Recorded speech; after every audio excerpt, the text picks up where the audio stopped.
Last time he tamed the Kraken.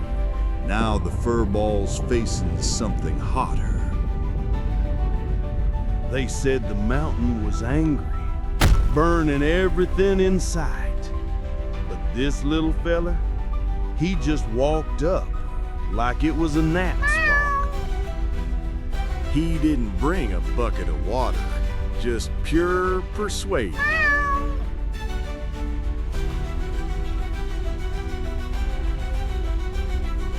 He climbed, purred once, and the whole mountain sighed like it just heard bedtime stories. Guess even volcanoes can't stay mad at that face. If your day's about to erupt, maybe all you need's a little cat wisdom.